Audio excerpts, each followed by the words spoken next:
Gene Siskel and Roger Ebert, two titans of cinematic review. Sometimes right, sometimes wrong, but always captivating. Your hosts Antonio of the Cult-Worthy Cinema Podcast and Justin Henson of the Movie Wire are here to take you back to the balcony.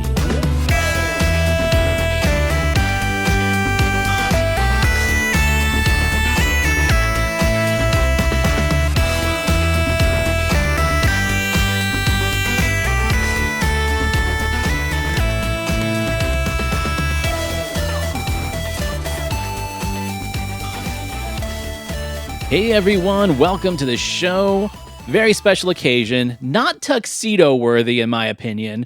We'll be wearing our tuxedos for the awards ceremony at the end of December, but a special occasion nonetheless. It is our 100th episode of Back to the Balcony, and roughly a month away from our 2-year anniversary, so lots of celebration that happens in the next month or so, and the holidays to boot. And we're tired because we're working a bunch, but yeah. Welcome to episode 100. Justin, how you feeling about 100 episodes? It went by in a heartbeat. It was a flash of light. And you know what? I feel like we've gained a ton of knowledge of our two critics. I feel like we've gained a lot of knowledge about ourselves. And I think it's been a wild ride. And I cannot believe it's been 100 freaking episodes. 100 freaking episodes, almost 2 years, like a month shy of 2 years. And it just seems like last week that we were recording like 10 episodes to get ahead, and I was editing them like back to back to back to back before we even released episode 1. And here we are, episode 100. Now, here's the thing. You and I both have podcasts that are already past 100 episodes. Mine's past 200. I think yours is too, right? Your other podcast, Movie Wire's 200 or plus? Yeah, we just passed our 200th probably like a month ago or so. So yeah, Right. it's past there. To me, I think like the annual celebration is a little bit more important, but hey, 100 episodes is a milestone. And I was just doing the math between my Cult-Worthy Cinema Podcast, the Cult-Worthy Classic, which has now been retired, the MILF and Me, and then this podcast. I have over 600 episodes recorded and published, but it doesn't feel like that, right? I've been doing this 5 years, but it doesn't feel that heavy. Well, it doesn't feel heavy because I think we both do we talk about what we love. And when we talk about something that we love, it doesn't feel like work. It doesn't feel like time. It doesn't feel like anything. It just feels like another day of talking about a passion that many have, but I have the pleasure of talking to you about my passion. I have the pleasure of discussing and learning more about you on what you love when it comes to film. So I think when you love something so much when it comes to a craft or an art, time just flies. And I'm not going to lie, this is like the easiest podcast to do. Like our episodes are less than an hour. You're a reliable guest, slash co-host. I don't have to anticipate any big editing opportunities like I do when I have randos on my other show. And I feel like I've kind of got this under control. So yeah, I feel like this is the easiest part of my week is the, let's say 45 minutes of recording and maybe an hour of editing. And then I can go back to my life. Like this is so easy and breezy. And like I said, it is therapeutic. Once a week, I get to talk to my buddy about Siskel and Ebert and the movies. And we're going to jump into the next part of like our 100th episode mini celebration is the fact that now we do have like people commenting, celebrating and giving constructive criticism, which I don't know. I didn't really go into the comments too deep until this last week to prepare for this episode. I didn't realize that there are like mini debates, like sub debates under comments. Like I will read an initial comment, but then there'll be like 5 or 6 comments or conversations going on after that between like other listeners where they're like just tearing each other apart. I didn't know that. I haven't been paying any attention to that. So I snipped a couple for our celebration. But before I get into those, let's just say right now, 100 episodes, I'm very happy that we've gotten this far, that we continue to do it, continue to love it. And I love the fact that we have gone so many different directions with the show, that we have started off with movies that we desperately wanted to talk about. And then we did like maybe 10, 15 movies that were like first time watches for us. We never heard of. We decided that wasn't the best technique because there were a lot of movies that we didn't like. We hadn't discovered them for a reason. Let's put it that way. And now we're kind of finding like a nice kind of in between. We'll throw a few random movies in there, have a few game shows, have a few special episodes, have a guest now and then. We had a few guests now, and then really just kind of talking about the movies that we probably wanted to hear the critique of that we really didn't remember. And exposure for me and exposure for you. I like where we're at now. I do too. And, some of the reviews I've forgotten, and I'm an avid watcher of Siskel and Ebert on YouTube, and there's some reviews that I've totally forgotten about, and some broke my heart, some I totally agree with, and some that just confuse the hell out of me. And I'm sure you feel the same way. Is we're learning so much about our critics over the last couple of years, and it's almost like a puzzle that we're putting together in the select 200 movies that we've done. And it is something that's opened a door for me because I thought I was a Roger expert, and then we have a curveball of a film that I just don't get. So it almost opens up a door to the human nature of the film critic. It opens up a almost a pattern at times. So, and I think with us, it kind of opens up a door on what we like. And I still will go on the grave that Newsies is a fantastic film. I also go on the grave that Wild Hearts Can't Be Broken is a fantastic film. Anyways, so let's take a minute and kind of go over what some of the listeners have been saying. People have discovered us. First of all, I got to throw out a special recognition to probably our number one fan and listener, Michael. This is almost 2 years old. 5 stars, a great premise to look deep into the reviews from Siskel and Ebert and reviewing the reviews. The hosts do a great job of breaking down the films and reviews, very entertaining, engaging conversations. And we can always rely on him to be like the first commenter on our YouTube channel of the movies. And sometimes he brings like little factoids that I didn't even know, And that's a great thing about like I'm almost more receptive and happy to have fellow cinema nerds be a fan of our show, right? Like it's cool to have just randos be fans, but when it's people that really appreciate cinema and Siskel and Ebert like what we do, I think that's like a huge compliment to us and the fact that we can maintain an audience member for that long. I love Michael, and I think he's a follower of both of our shows. And I know he listens to the Cult Worthy, and he is not afraid to push back on my show at times. But I love the fact that he's going deeper to support the show on giving us those little snippets, giving us those little factoids. To I can't think of a time that he's actually given us a challenge to find a review that hasn't been released yet. And I'm like, I swear I'm going to find this review before Michael does.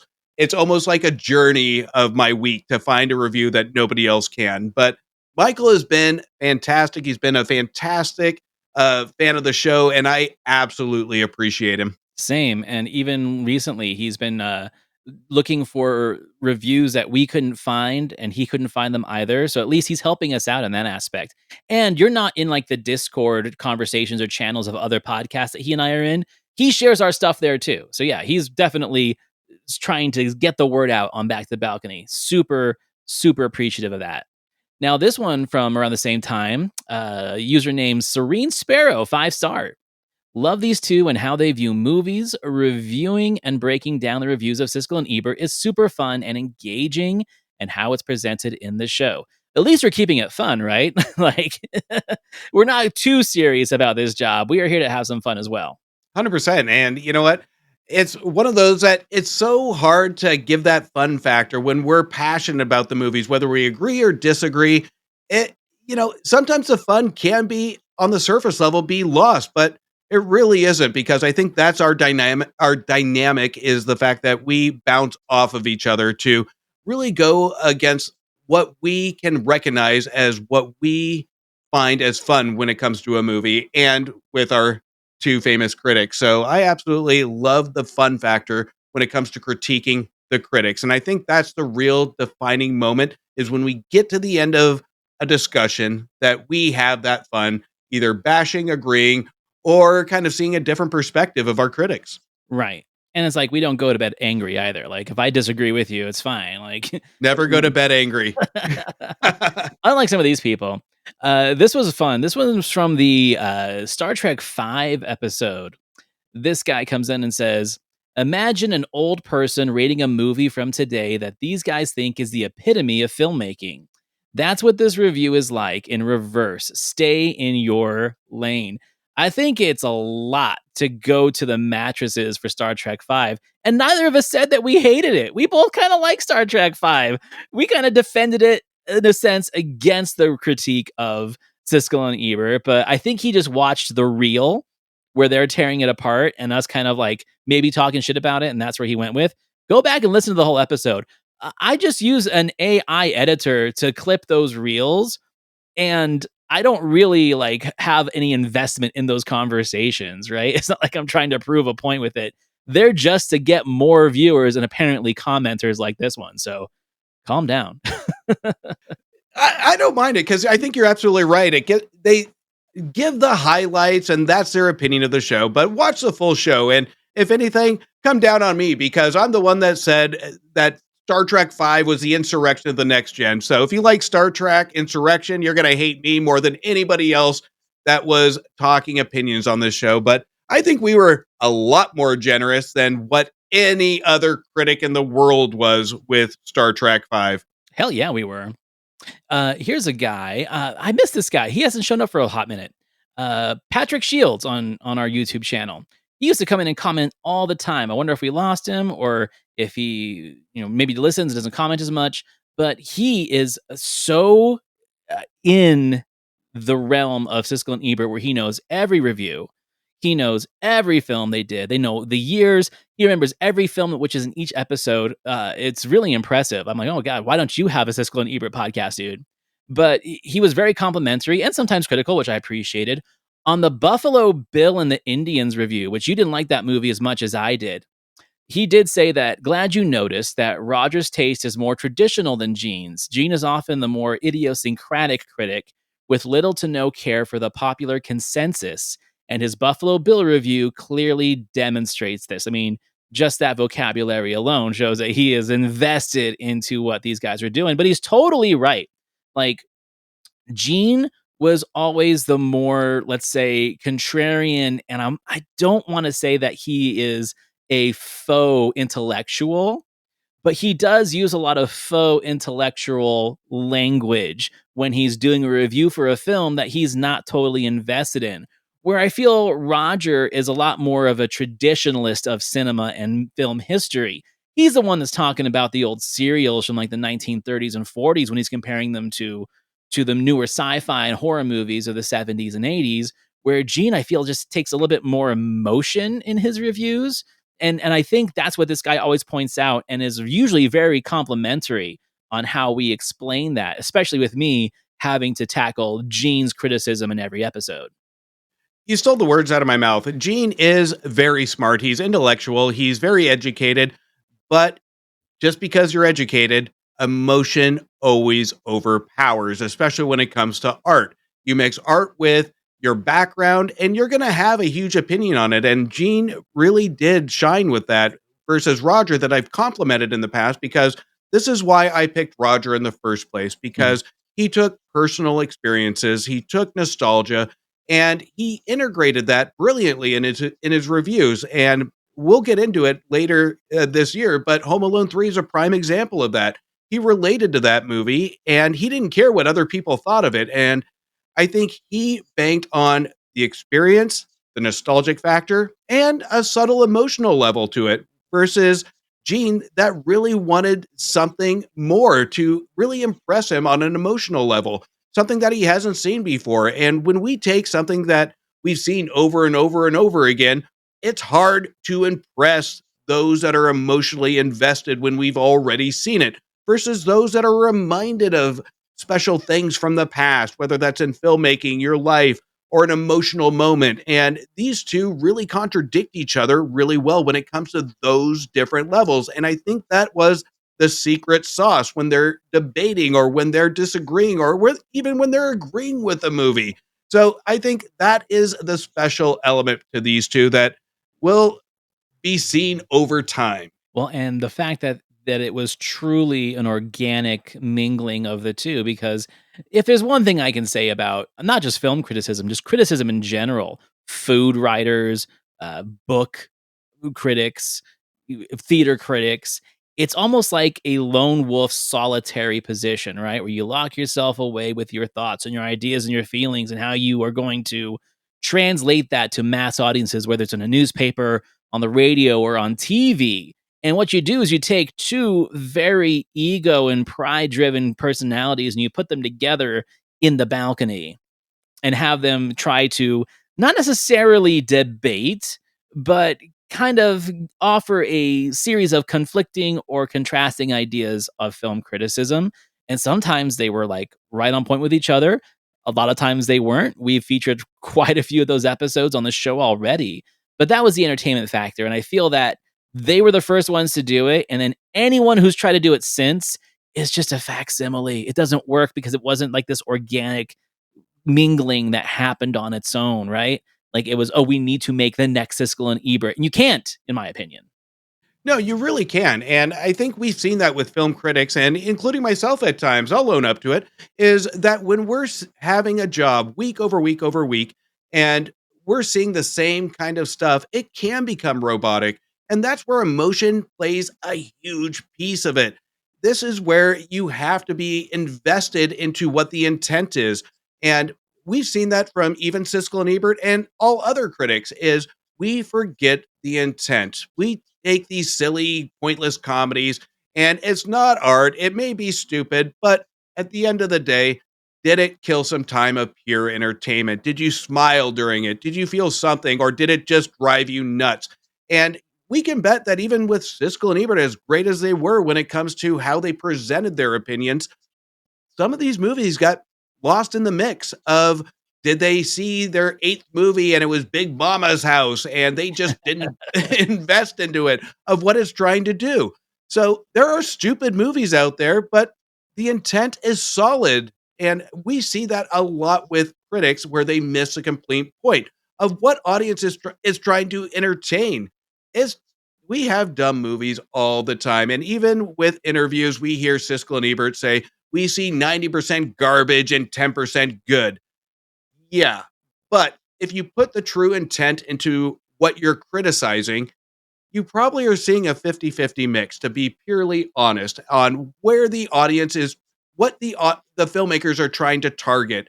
And nowadays with film criticism, you have to keep that in mind because we have streaming, we have is it worth the trip to the theater? So what is going to make it worth the trip to the theater? It's going to be the true intent. And that's where I think film criticism is a really dying breed right now is that they're trying to be robotic and they're trying to be safe and they're not telling the audience this is worth the trip of pure entertainment, pure emotional value, or what emotions you're going to get out of it. So Siskel and Ebert were really a dying breed of what we saw from film criticism. Right. And I mean, trust me, like I understand the juxtaposition of my next phrase, my next sentence because I'm a dude in his office with a podcast set up that anyone can buy and anyone can do. All right? So my next statement isn't really like meant to be a reflection of myself. What I really think is important about the critics of the past is that they were able to let the layman person feel intellectual by allowing their professional criticism to essentially absorb the audience into their realm, right? You might not be the best with words. You may not be the best person of understanding what a film means, right? But if you listen to a critic and their expertise and their knowledge and their professionalism, it almost boosts your intelligence, almost boosts your intellectualism because you feel like you're part of it. But that doesn't mean as much anymore now that we have aggregators and podcasters like us and TikTok critics, right? I'm not saying that these are dumb people. I'm just saying that the mystere of an intellectual critic doesn't have the value that it used to have. And now I feel people just kind of want to debate with each other or say, oh, who the fuck does that guy think he is? He's just a guy with an iPhone and a TikTok account, right?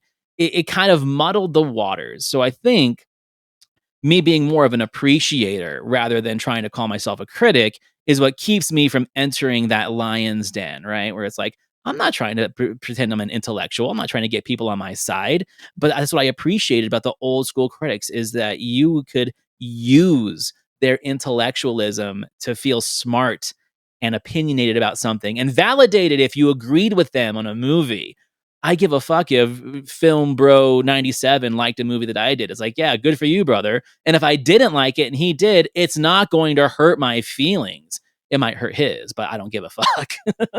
And that's the whole thing is when you're reviewing a film in any art form, it doesn't fucking matter because it's all interpretation. Mhm. And I think where it really comes, and I think we're eye to eye on this, is we don't agree on every single movie. And it's based on, again, where I will fold into Roger, where he's a Pulitzer Prize winning critic.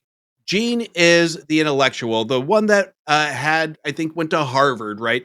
That really did have the schooling that really wanted to flex his muscles on that. But Roger never treated his readers, his listeners as stupid. It was always emotional. It was always personal on how he reflected on a film. And this is where you really have to have something different when it comes to criticism. I swear 1,000 times on my podcast, and I don't really care who agrees with me or not. Because when you make it emotional, when you make it personal, that is your own stamp on that movie. And you can appreciate everybody else that really can give that opinion. Everybody's a critic. We get it. We've heard that time and time again.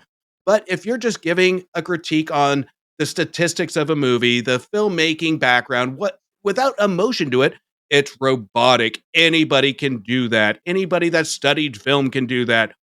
Roger put emotion into it. That is something different than what we're seeing from film critics now. That's going over plot, that's going over structure, that's going over dialogue. It's a structured process now that you can learn in a classroom.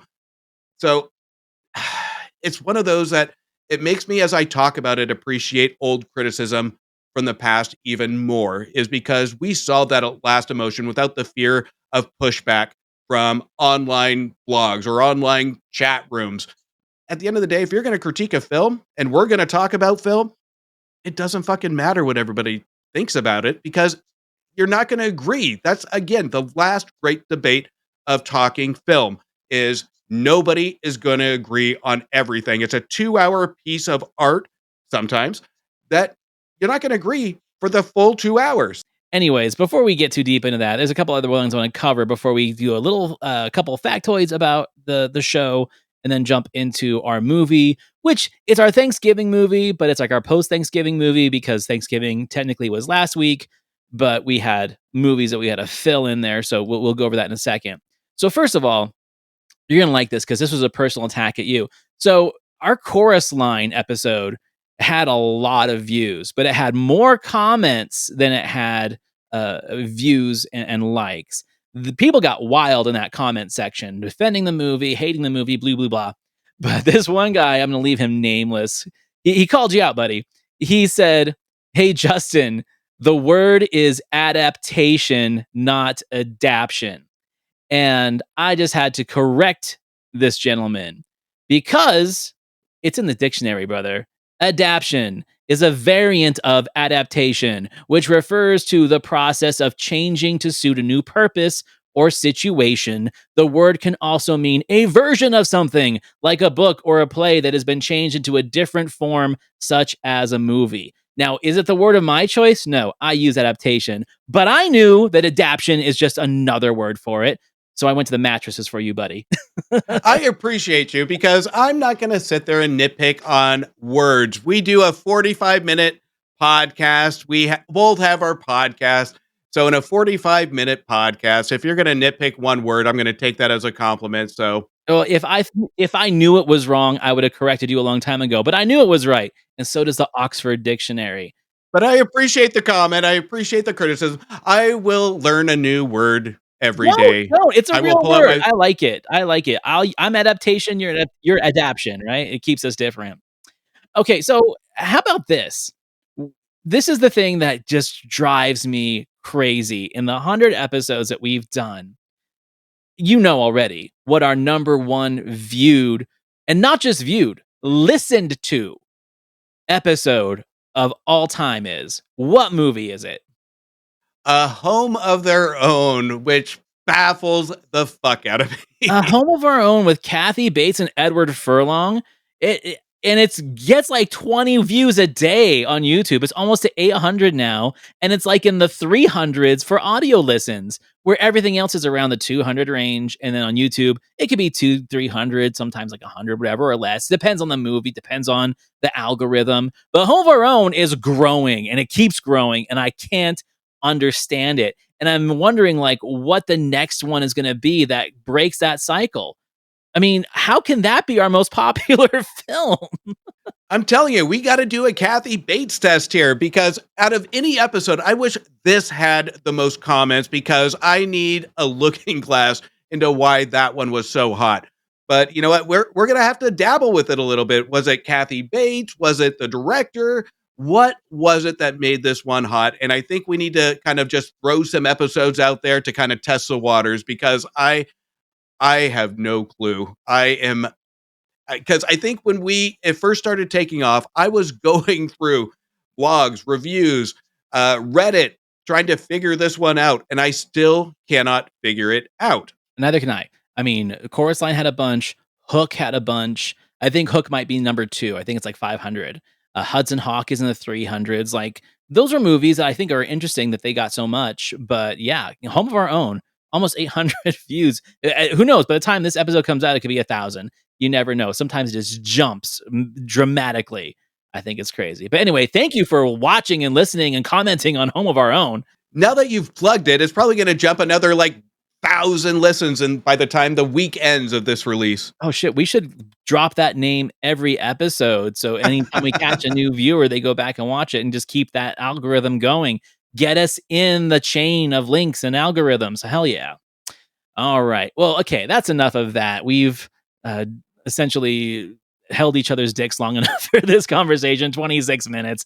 Happy 100th episode to you. Like I said, our big celebration will probably be our awards show for the end of the year, followed by our new episode of the new season, new year. We got a very special movie picked up for that. But yeah, 2 years, 100 episodes on with the show. So, like I said, this is our Thanksgiving film. And the one that we brought to the table, it just happened to land on my week. And I'm kind of excited about this one because it is an unconventional, dysfunctional family Thanksgiving movie, which are my favorites. We did Home for the Holidays last year. You could kind of say that Planes, Trains, and Automobiles and Dutch are both Thanksgiving films with dysfunctional and unconventional families. It's just kind of a trope, but this one might be the weirdest. And here we go. Cue dramatic music. The year is 1997, and in this film, we spend Thanksgiving in a wealthy but isolated Washington, D.C. household. The story follows a dysfunctional Pascal family as they confront buried obsessions and long standing delusions. At the center is Jackie O, portrayed by Parker Posey, whose fixation with Jacqueline Kennedy and on her twin brother Marty drives the film's tension. When Marty brings home his unsuspecting fiance, the family's fragile equilibrium snaps, revealing layers of denial, manipulation, and incestuous longing. Adapted from Wendy McLeod's play, the film retains a theatrical intensity, using a single set location to heighten the feeling of entrapment. Its tone oscillates between the absurd and the disturbing, creating an atmosphere where humor sharpens rather than softens the underlying tragedy. Thanksgiving is known for dysfunctional family dramedies, but this film may be the apex of that cliche. This week on Back to the Balcony, we celebrate our 100th episode with this review of The House of Yes. 1997, I actually was at this Sundance Film Festival, but I did not see this film at Sundance. I had to wait a year for it to be on VHS because it was all a buzz of Sundance of how great Parker Posey, and Parker Posey is great in everything, right? But they said that this was her breakout film. This was a movie that could get her potentially an Oscar nomination. And it is weird, and it is so 90s, and it is so nihilistic. But the question is, how does Justin feel about The House of Yes? This was a first time watch for me, and I figured that you would have already been indoctrinated into this movie. you would think because one, I love dialogue driven films. I love plays. This one just spoke to me, but I have to say, I bless you for bringing this to the holidays because I don't know what the fuck this seclusion, incest, illusion mental illness. It gets an A plus for ambition as a play, but oh my god, I didn't hate it, but I can definitely see this one is going to be up for a split audience almost because here's my problem with plays that go to film is that you have to have a proper vision on how that's going to be adapted. You're going to have to add something new. You're going to have to add something different. And I think with our director, Mark Waters, he really doesn't. He is a copy and paste director. He looks at material that's surface level and just goes with it. This one drove me nuts because if you're going to drive me nuts and get me excited about a play going to film, you're going to have to make it feel like a movie. This one just felt like you moved the stage to a big screen. You have Mhm. no body language. You have a secluded environment. You have the camera going from waist to head all the time with no body language amplifying the dialogue. This one just really irritated me. And even with the performances, I'm not going to say the performances were bad. They really weren't. But the character direction was. And the fact that the dialogue still sticks to the stage play of 1 to 2 to 3 sentences back and forth, which compensates on stage with body language, with action. There's nothing for these performers to do because nothing is utilized. It is just a bore. And the only thing hooking me into this movie is the idea of what's going to happen at the end. And then they throw in the incest, which is weird enough. And then you have the twins. That's weird enough. But on film, it really, this is going to sound really bad and weird, but doesn't go far enough when it comes to the other characters. You get the hints at it, but there's not enough crazy to justify it other than just presenting the mere idea that these twins are sleeping together and they're pretending to be historical figures. It banks on a mere idea. I think that again, and I used this last week when we talked about, or 2 weeks ago when we talked about Wild Hearts Can't Be Broken. I think the era when this came out in 1997. I mean, this 1995 to like 1999, the nihilistic, independent film. It's the era after the big Miramax boom, right? Like we got Pulp Fiction and Clerks and the Spike Lee movies. We got all these little indie films just kind of killing it between like 1990 and 1995. And then from 95 to 99, it's like everyone was trying to outdo each other with the shock factor and weird factor of independent cinema. I, I think that South Park in their Sundance episode, I think it was season 1 or season 2, nailed it perfectly when they said that every film at Sundance essentially is about gay cowboys eating pudding. Like they weren't wrong in the sense of like how outlandish some of these concepts were, and that critics and audience members were too afraid to say that something wasn't brilliant because it was so different, right? Now, I have no idea when this play actually was on Broadway, but it was the perfect fodder for the Sundance generation of 95 to 99. I'm talking about like the Larry Clark movies, like Another Day in Paradise and Buffalo 66, like the Vincent Gallo shit. Richard Linklater's films that he was releasing at that time, specifically Suburbia, which is just nihilistic and fucking weird, right? And everyone's kind of a loser and a slacker, and it's got a very tragic ending. That was Sundance from 95 to 99. And this fits right in that zeitgeist. So I remember being super excited about it because it's exactly what I expected of a film in that era. There's weird shit. Brothers and sisters are sleeping with each other. There's a murder at the end, right? What I wasn't expecting is how fucking good Tori Spelling is in this movie, or Freddie Prinze Jr. for that matter, which I'm not the biggest fan of, but he fucking nails it in this. And then Parker Posey, it's hard. I really do think that like Party Girl is her coming out performance, but I think this is the one that really nails how strong of an actress she is. Of essentially, she's playing two characters. She's playing Jackie O, as in the real Jackie O in personification, and then the just mentally harmed, trauma bonded twin sister of Marty, played by Josh Hamilton. Again, another Sundance 90s dude from fucking Noah Baumbach movies, right? Like he is the face of that generation I'm talking about.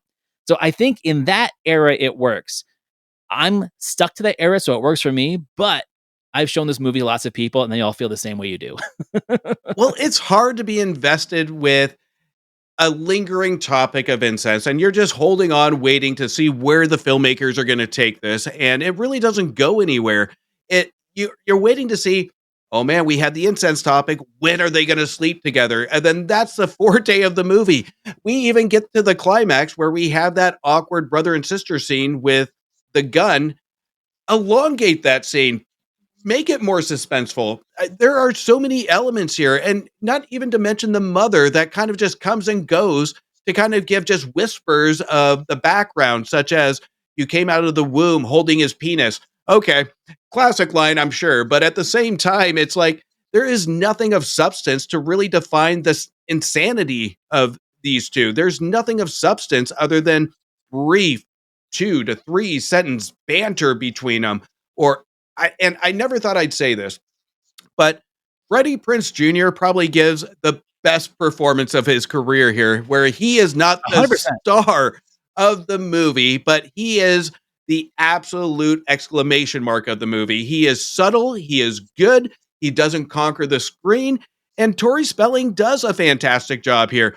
I was more entertained by these two when it comes to both of their innocence of even attacking the revenge piece of it. So that is interesting. That was the interesting part is we have a cheating fiance that's sleeping with her sister, and then we have the brother wanting the fiance.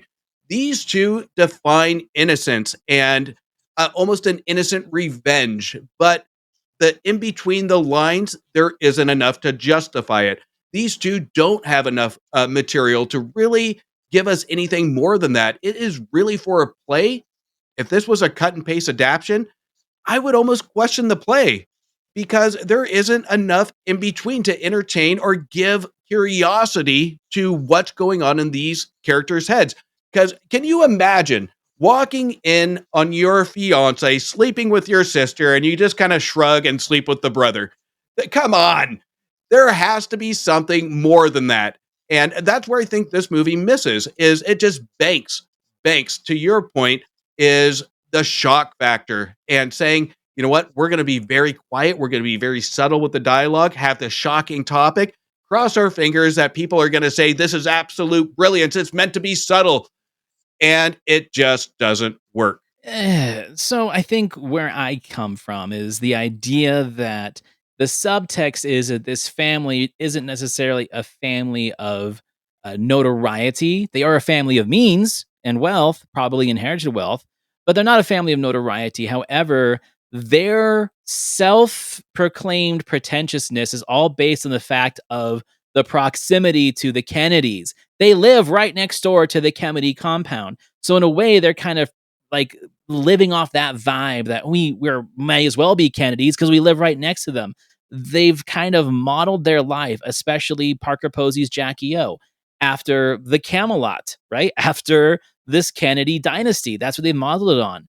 But also then there's the idea of like how that kind of pretentiousness and means and wealth can lead to kind of some insanity, like the Grey Garden situation, where, the real Jackie Onassis's cousins were these loony women that were living in this mansion that was falling apart, and essentially they weren't transients, but they were essentially hobos in their own house, right?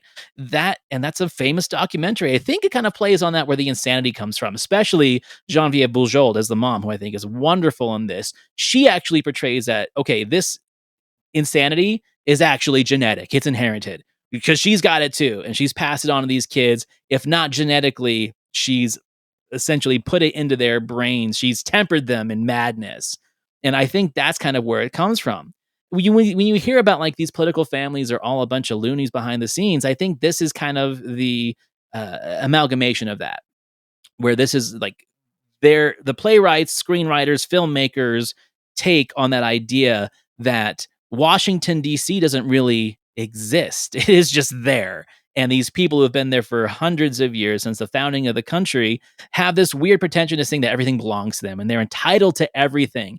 And each and one of those characters, especially Freddie Prinze as Anthony, like he's the outcast of the family, yet he still wants everything that the brother has, and through manipulation gets it. That's just what this family is, and I feel like that is the analogy that the filmmaker and the screenwriter are trying to make.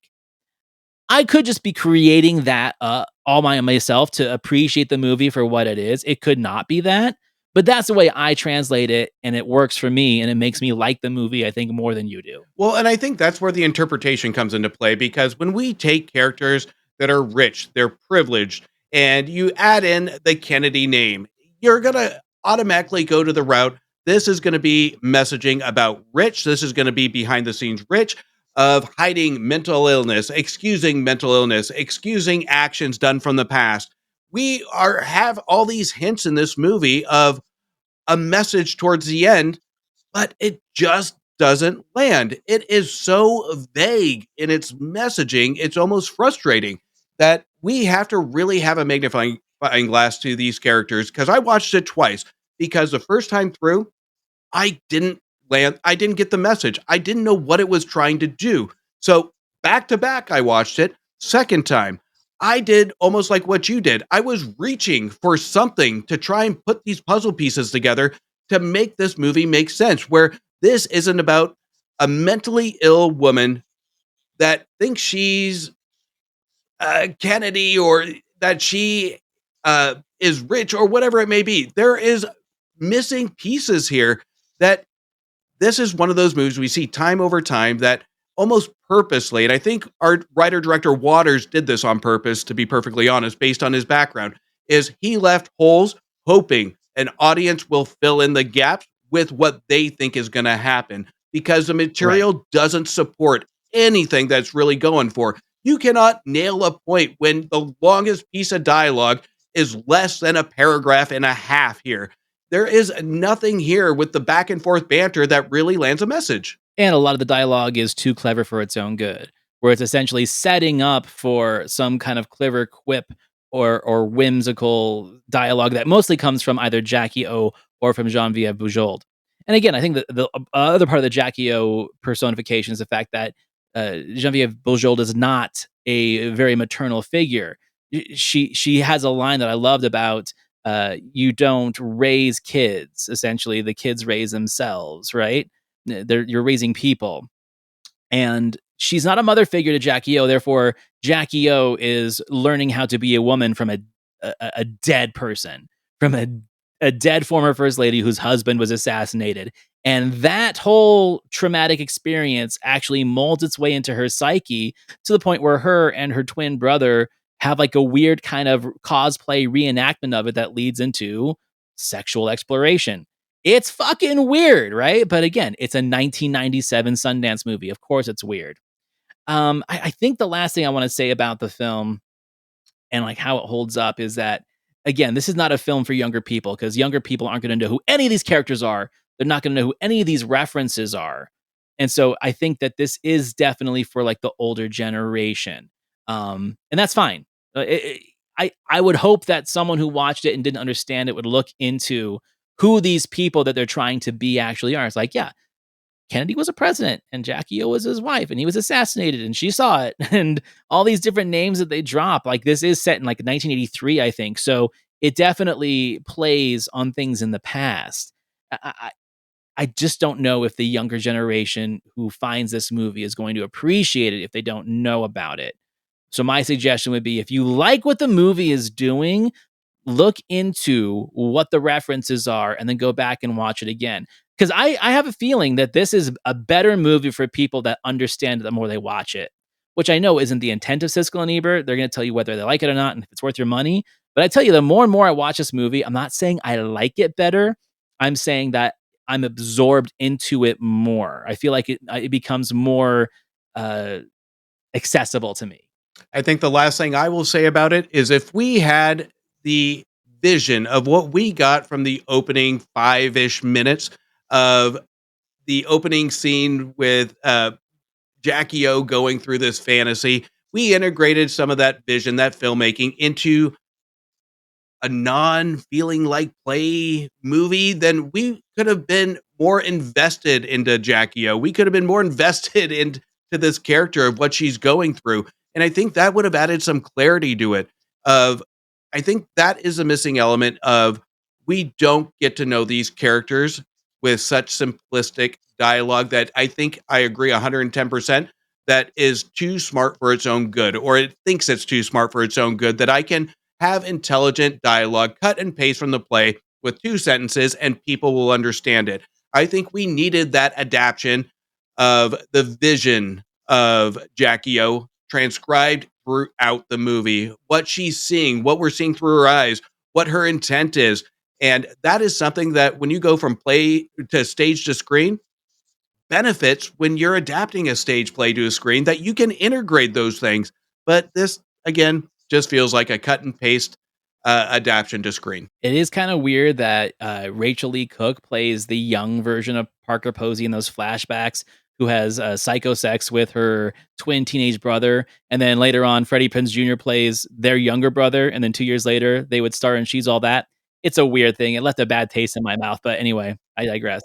Moving on. Okay, so let's hear what our critics had to say about this. Roger brought this to the show. Strange film about a strange family on a dark and stormy night. The movie takes place almost entirely within a Virginia mansion at Thanksgiving, which is the holiday for dysfunctional families in recent movies, where a young woman played by Parker Posey is uneasily awaiting the arrival of her twin brother, played by Josh Hamilton. He's bringing a guest, and she doesn't like that. After all, they've never had a guest before. Parker Posey is effective as the chatty, daffy, stay-at-home sister. She won an award at the Sundance Film Festival for this film. And Tori Spelling is very good as the visitor from the world of the normal. The movie's based on a stage play and is probably a little too chatty and contrived. I wasn't bored, but I wasn't much moved either. So a marginal thumbs down despite the performance. Okay, so how about that? For one, I don't think anyone's ever said Tori Spelling is surprisingly good in anything.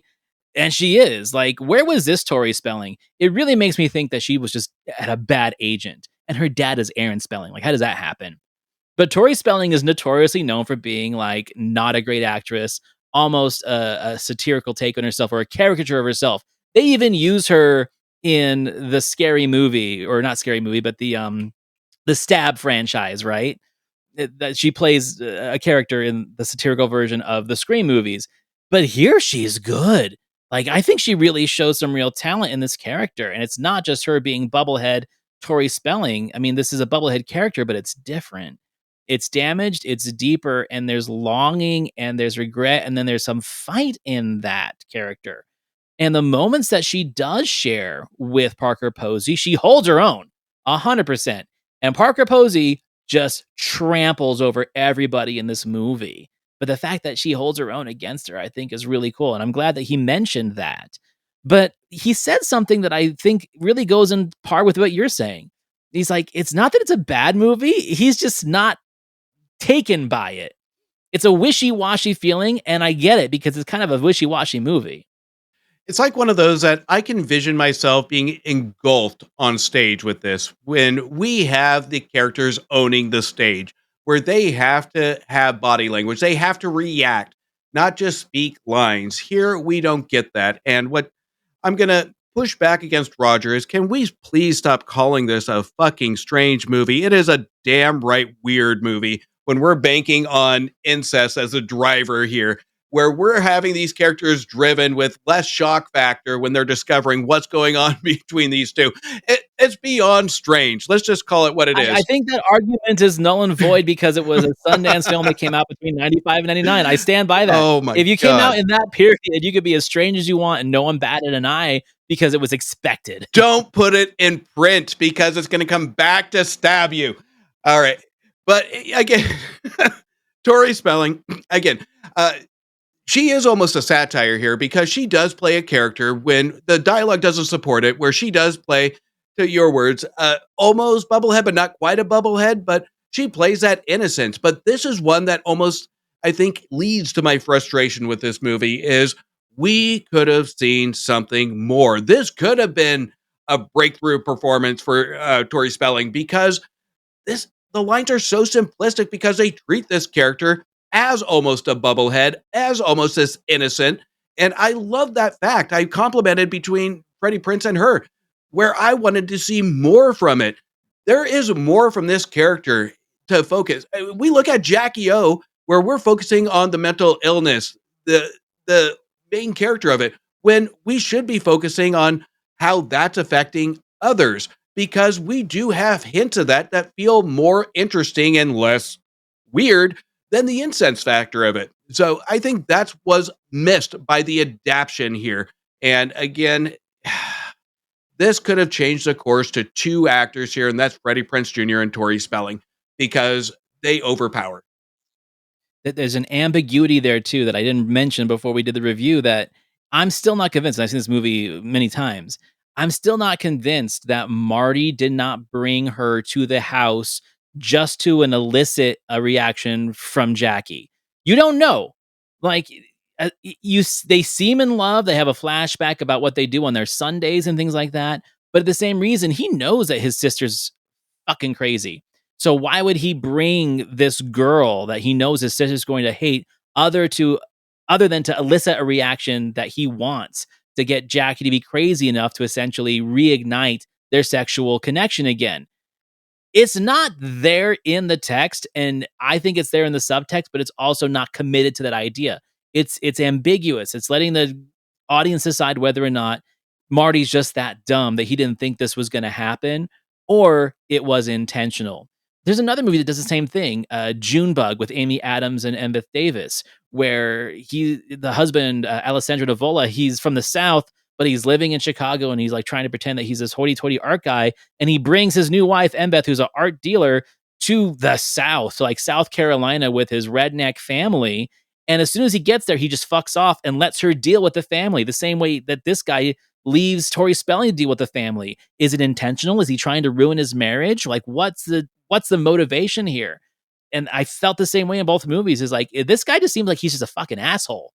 And that's his whole MO. And I feel that the more I watch this movie, I'm more connected to that idea that he did this intentionally. That could very much be so. But at the same time, this is where we've said it time and time again. We don't want a movie to hold our hands, but we do need them to guide us a little bit.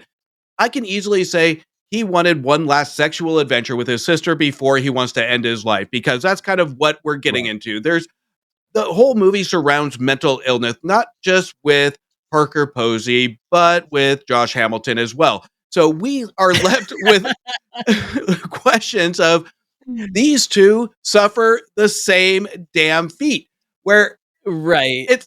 Well, spoiler alert, if that's the case, and that was like the most long-handed play of a self-suicide I've ever seen. At least he got what he wanted out of it. And that might as well make sense, because nothing else makes sense. Let's have a 2-hour movie about going on a journey of sexual exploitation that is taboo, and then let's just fucking have somebody kill me.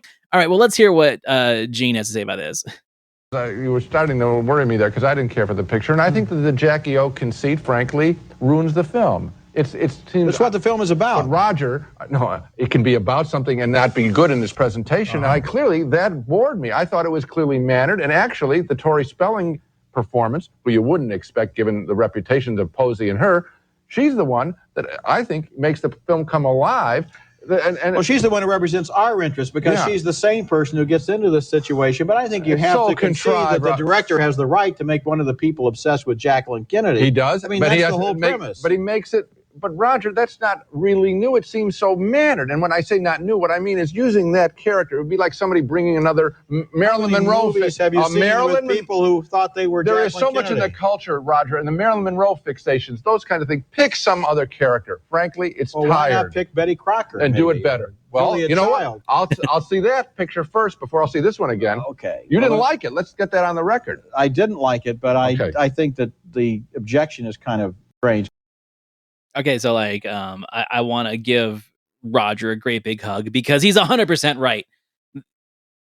The whole idea of the movie is that you need a pop culture icon, someone that's in the zeitgeist that a fragile, weak person will attach themselves to.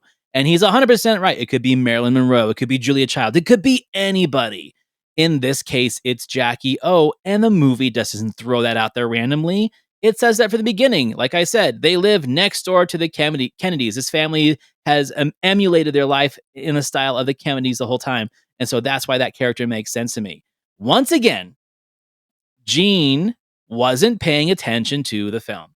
He wasn't paying attention to the context. He was watching it on a surface level, seeing what could be considered a surfacey character in Parker Posey's performance as Jackie O, and he's fixated on that he doesn't even bother to look at all the other subtext, even the obvious subtext. I'm very disappointed about that. At the same time, it's hard for me to disagree with Gene because I've already said it, is there's not a lot in my interpretation, not a lot of subtext that can be given and I think Roger kind of just loses it a little bit because there's not a lot of argument. Even in his final review, is he's saying, I'm giving it a marginal review based on performances, et cetera, et cetera. But there's not a lot of angst to really defend this movie. And this is, in respect, a hard movie to defend, especially when we can visually see the flaws. And like with me, the subtext is the main flaw. The dialogue is the main flaw because it doesn't give us enough.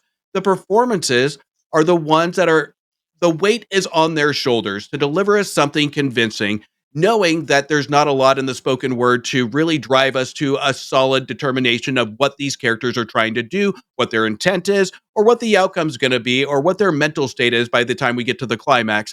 So that's left to the work of the audience to kind of discover that and to ask and to have the audience go beyond critical thinking to really fill in those gaps is a big ask for an audience. And I will even go on the ledge and say, even for a Sundance audience, to really kind of think, I would have said this instead of having the writer insert words.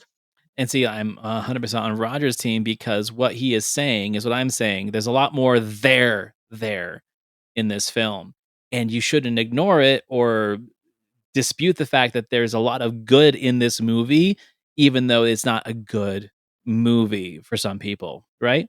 Like I said, I'm not entertained by this movie as much as I am entranced by it. And more and more each time because I'm either discovering or creating my own subtext to it. But whatever it is, I like it. And to me, this movie makes a lot more sense, even with the ambiguous subtext, than some David Lynch movies. But those David Lynch movies are still on as classics. I'm not saying it's better. I'm just saying that, like, I think the package means a lot more.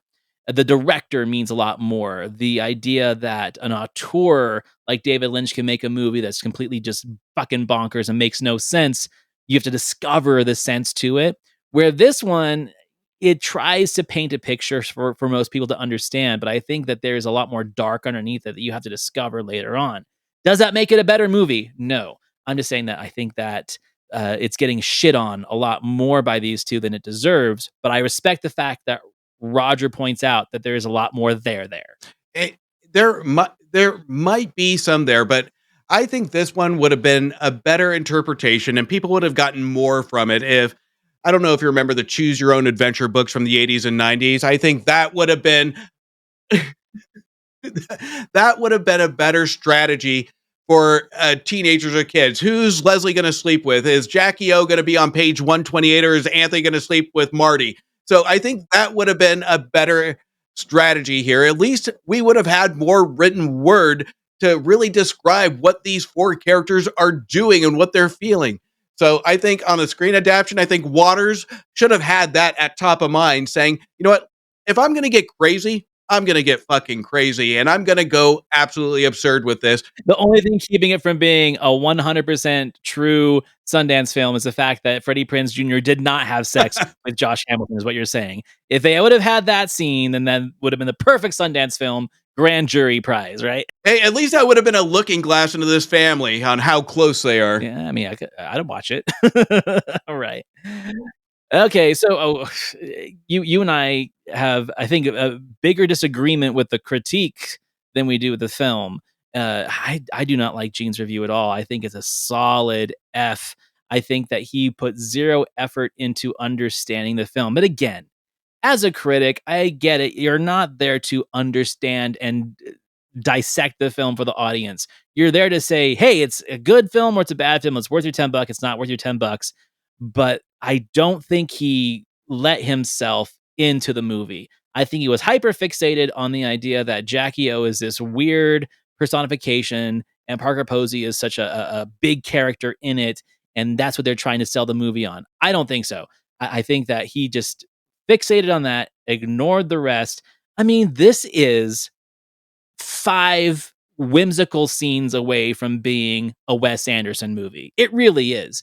Any of these people could be in a Wes Anderson movie. It'd be a dark Wes Anderson movie, but it's there. The dialogue is Wes Anderson-esque. Even some of the fucking Jackie O outfit and the slow motion shots that they do on the tracking. That's Wes Anderson, even though he wasn't in the zeitgeist yet. It's there. Like I said, there's there. But I don't like his review at all. F. And I think this is going to be a first for us where we're going against the critics here. And I didn't like Rogers because here's kind of the deal. When we're looking at the critique, and he may be right, for some, there might be more there. But again, we go into the question for some. I didn't personally see it. Others might, but I didn't see it in the dialogue. And when we're advertising to the audience is, the performances are great. The dialogue is not there. I didn't really like it. It was okay, but it's a mere pass. I mean, he's giving a meh review. That means that should be a meh rating. And that's where I think we miss. It wasn't an encouragement. He gave it a marginal pass. He was honest with that. No, he gave it a marginal thumbs down. He was closer to giving it a thumbs up, but he actually gave it a marginal thumbs down. So, and I think that's where it just doesn't, I don't know. He banks a lot on the performances when it comes to his margins, right? And I get we have movies that are marginal based on performances that save it, but the performances are good, but they're limited. So I wouldn't even give him that. I can recognize a good performance, but they aren't given enough. And that the two have to go hand in hand. We can recognize the potential of a good performance because we can see it in sparks, but the writing holds this cast back, and that's what should have been recognized. So to me, it wouldn't have been a marginal. It would have been a pure meh. So I'm going to give him match in the movie. What I would have given it is 2 stars. Yeah, I liked his review a lot better. Again, I don't have to agree with the critics' actual rating of the movie, a thumbs up or thumbs down, to agree with the critique. I thought his critique was point on. And like I said, it was maybe 1 or 2 scenes or 1 or 2 little changes in the performance or the dialogue that would have put him to a thumbs up. Because he saw that there was something there. It just wasn't for him. And that's why I was more on Team Roger than Team Gene. But again, this is a divisive movie, divisive with the critics, divisive with us, divisive with audiences. There's people in my group that think this is like the best Thanksgiving movie. I will not say that. I think Home for the Holidays is, but this definitely makes the rounds in my Thanksgiving repertoire. So obviously I like it, but yeah, like I said, this is a hard movie to introduce to people. So that being said, what are we going to do? We're running out of Thanksgiving movies. What are we going to do next year? Next year, you know what? I'm not going to be introducing an incense movie to this Thanksgiving. So I think next year we're going to bring something lighter to the table where we can actually have people watch it with families. Oh, I was going to say Family Stone is after Gene's passing, so we can't do that. But that's another wacky one too. So I don't know. We'll do some digging. We'll figure it out by next Thanksgiving, I promise. All right, so now we are jumping into the holidays, as in Christmas. And just like last year, we're bringing some more Christmas films to the table, starting off with The Ref from 1993, starring Dennis Leary and a barrage of characters, Judy Davis. We're going to have to kind of cough with the Kevin Spacey conversations.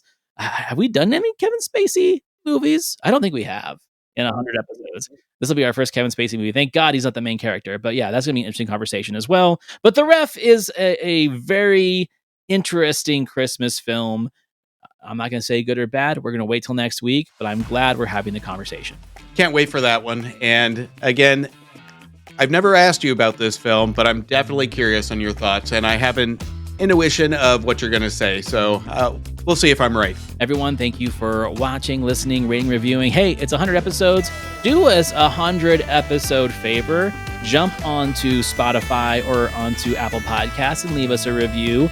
Subscribe would be the best. And go over to YouTube, subscribe to our video channel. If you're a listener, we'll come watch, see our pretty faces, talk about it, and watch us shake our fists. And I even do little slideshows. Come on, I gotta put work into it. Come watch and subscribe to us.